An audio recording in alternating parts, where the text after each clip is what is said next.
Mesdames et messieurs, bonsoir. Merci de nous rejoindre pour le journal en français. Voici les titres de ce journal. Lors de la rencontre avec le nouvel ambassadeur Kazakhstan au Cambodge, Samdech Akek Mohasena Pradecho Hun Sen, chef d'État par intérim du Cambodge, a exprimé son soutien à l'initiative de vol direct du Kazakhstan vers le Cambodge. Dans la matinée du 5 septembre 2024 au palais du Sénat à Phnom Penh, Samdech Akek Mohasena Pradecho Hun Sen, chef d'État par intérim du Cambodge, a reçu des lettres de créance de son Excellence Kanat Tumis, nouvel ambassadeur du Kazakhstan au Cambodge. À cette occasion, Samdech Hun Sen a souhaité la bienvenue à la mission diplomatique de son Excellence Kanat Tumis au Cambodge et a fait part de son appréciation pour les 30 ans de relations entre les deux nations. Le chef d'État par intérim a rappelé sa visite au Kazakhstan en 1982 et a félicité toutes les réalisations du peuple kazakh jusqu'à présent. Il a également soutenu les initiatives de son Excellence Kanat Tumis sur le vol direct du Kazakhstan vers le Cambodge, l'exemption de visa pour les détenteurs de passeports diplomatiques et officiels, la coopération sanitaire, la promotion commerciale, etc. Samdech Hun Sen a encouragé le peuple kazakh à visiter et à profiter des plages du Cambodge. Il a réaffirmé le soutien du royaume au Kazakhstan sur la scène internationale et a demandé au Kazakhstan de soutenir sa candidature pour devenir observateur officiel de l'Organisation de coopération de Shanghai OCS.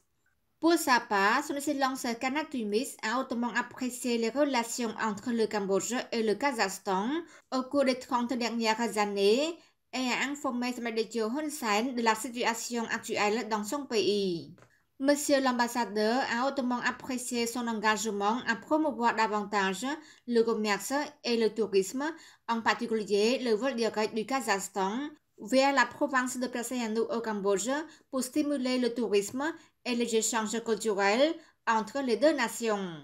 Son Excellence Tumis a profité de l'occasion pour inviter Samdech Hun Sen à effectuer une visite officielle au Kazakhstan et a partagé son expérience et son leadership avisé lors d'une conférence internationale qui sera organisée par le Kazakhstan. Samdech Mahabobor Theppaday Hun Manet, Premier ministre du Royaume du Cambodge, a déclaré que garantir la justice sociale était un mécanisme qui garantirait une paix durable dans la société. Au moment où il a présidé la cérémonie de remise de diplôme à des étudiants et stagiaires avocats du bureau du Royaume du Cambodge, organisée le 5 septembre à Phnom Penh, Samdech Theppaday Hun Manet a dit que le gouvernement royal continuerait à soutenir le processus visant à garantir la justice sociale dans le pays.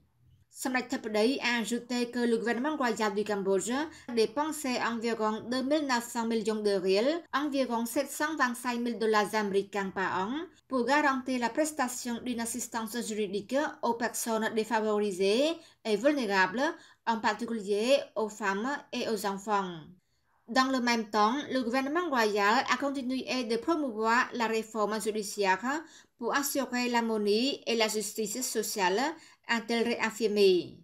Samdech Theppaday Hun Manet a également profité de l'occasion pour exprimer sa reconnaissance pour le rôle joué par l'association du bureau du Royaume du Cambodge dans la garantie de la justice sociale dans le pays. En outre, le chef du gouvernement royal a expliqué la nécessité d'engager une action en justice le 18 août dernier pour assurer la paix. Le 18 août, un petit nombre d'opportunistes ont voulu utiliser les préoccupations du peuple sur le territoire et la souveraineté du Cambodge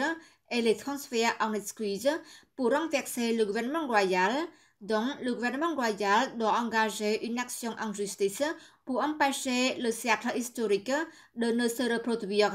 a-t-il souligné. Samdech Theppaday Hun Manet a exprimé sa gratitude au public pour sa compréhension de la situation réelle du Cambodge et a réitéré que le gouvernement royal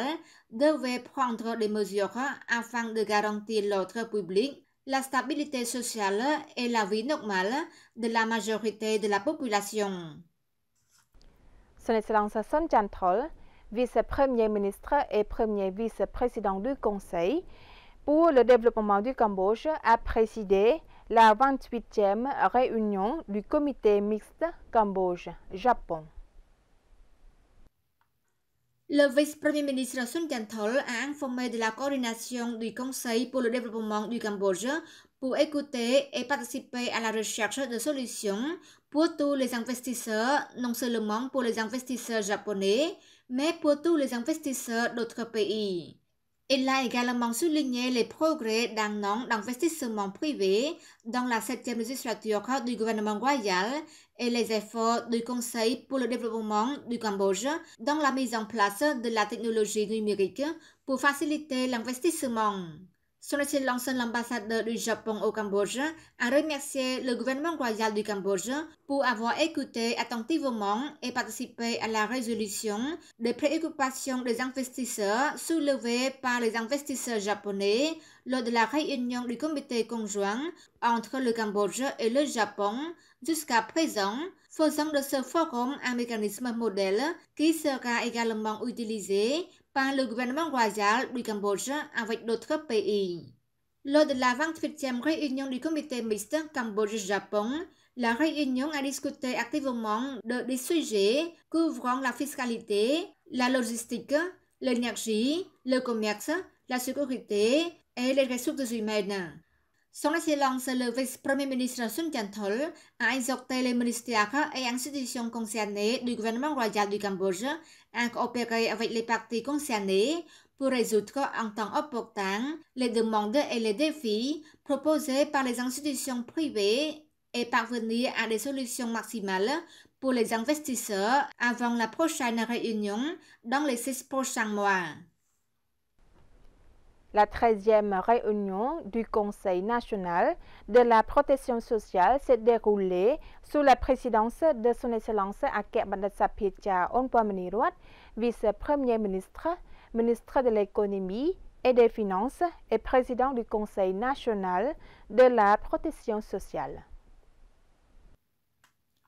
Son Excellence Akek Bandar Saphecha Onpomaniruat, vice-premier ministre, ministre de l'économie et des finances et président du Conseil national de la protection sociale, a dirigé la 13e réunion du Conseil national de la protection sociale pour examiner, discuter et apporter sa contribution au projet du cadre de la politique nationale de la protection sociale 2024-2035, visant à rendre ce projet plus complet et applicable dans le contexte socio-économique cambodgien. Son Excellence Akek Bandar Saphecha Onpomaniruat a déclaré qu'en réponse à la vision du gouvernement royal de transformer le Cambodge en un pays à revenu intermédiaire élevé d'ici 2030 et un pays à revenu élevé d'ici 2050, le Cambodge a besoin d'un système de protection sociale plus solide. Il l'a poursuivi au cours des 10 dernières années, après que le gouvernement royal a lancé le cadre politique national de protection sociale 2016-2025, le développement du système de protection sociale au Cambodge a fait de grands progrès. Toutefois, le Conseil national de la protection sociale, qui est personnel du gouvernement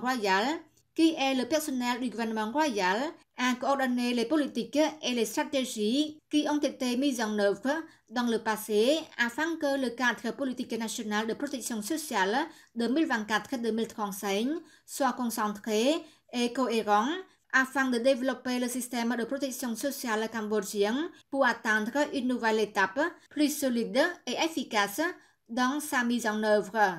Enfin, la réunion a également décidé du projet final du cadre politique national de protection sociale 2024-2035 et l'a soumis au chef du gouvernement royal pour l'examen et l'approbation dans un prochain avenir.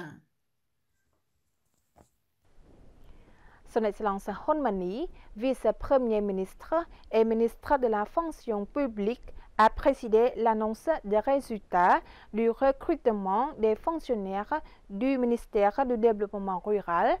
et des enseignants primaires dans le cadre du ministère de l'Éducation, de la Jeunesse et des Sports.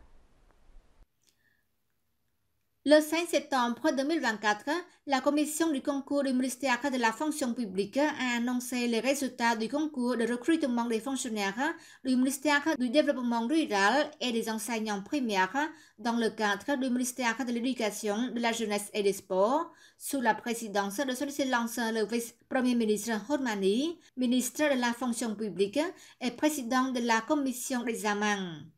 Le 31 août 2024, la commission d'examen a agencé un concours pour sélectionner les fonctionnaires pour travailler au sein du ministère du développement rural avec 729 candidats, dont 188 femmes.